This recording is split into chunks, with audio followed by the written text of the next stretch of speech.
With us now, the actor who plays Tom, Sophie Aldred, Dr. Linda Folder-Hughes, who's an expert on dyspraxia, and Rebecca Phillips with her son Charlie, who has dyspraxia. And Charlie, you were doing the exercises while you were watching that clip, weren't you?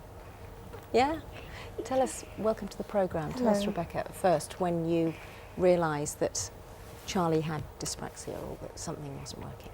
To be honest, we didn't know it was dyspraxia. From an early age, I knew there was something wrong, but we weren't quite sure what it was. We went to the doctors, the health visitors, and we couldn't get anywhere. And eventually, dyspraxia we researched it, and I met Linda, and she tested Charlie. Okay. And Linda, what exactly is dyspraxia? Dyspraxia is a coordination difficulty.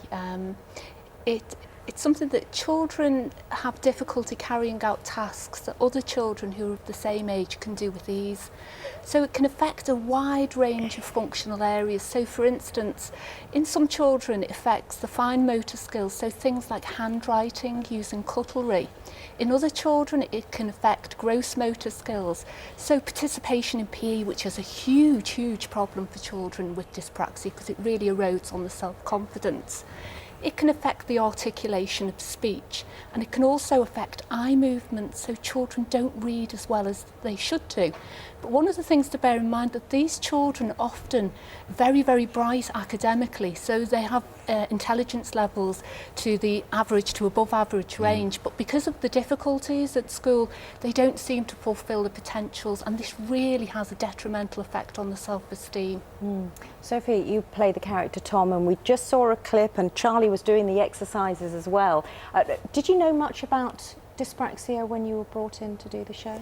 Not a lot. I knew a little because I do a bit of teaching as well as acting, so it's something, but I didn't know the details, and it's just been a fascinating journey to discover these children, and it affects quite a large percentage of children now, particularly because nowadays, of course, we don't hold our babies very much. We put them in car seats and in prams, so they're not sort of developing the kind of movement skills that maybe we did as children. Yeah, that's a really important and valid point, because physical play has changed dramatically over the last 20 years, and children are not being exposed to the movement experience of previous generations.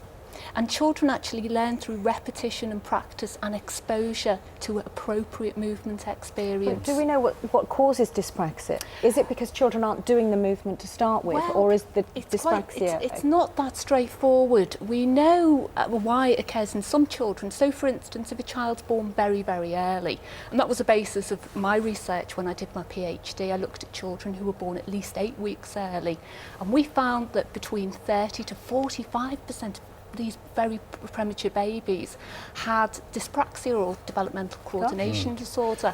But there's also a genetic link, so it tends to run in families, and it's also linked to the way the brain develops too. So that's why it's so important that children get appropriate help from occupational therapists, for instance. Just want to ask Rebecca, does Charlie's condition affect the way that he gets on with other children, and particularly how they get on with him? Yeah, he's not very good socially. He'll, rather than play with them, he always plays alongside them. And he's very clumsy. But the children in his school, they all like Charlie and they all get on with him and they know about Charlie. So how do you think programmes like this will help you and children like Charlie?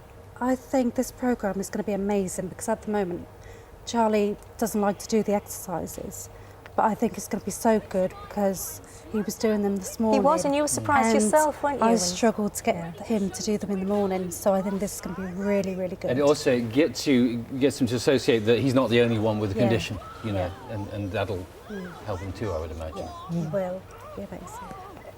Do we know how many? I mean, we were saying a lot of children have the condition, but as Rebecca was saying, it was a long time before you realised, wasn't it? It was. suppose it's impossible to know how many children have. A lot of children are never formally identified, and this is a big problem.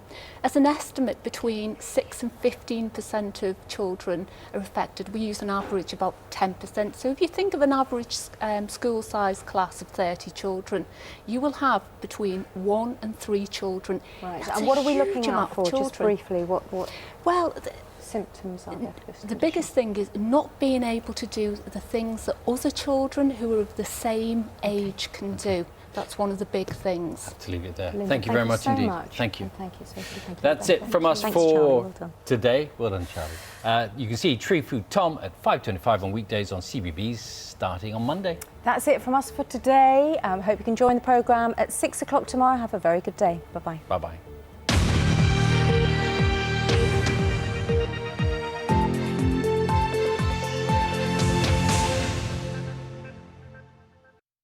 Stop, look and listen, remembering the Tufty Club and the Green Cross Code.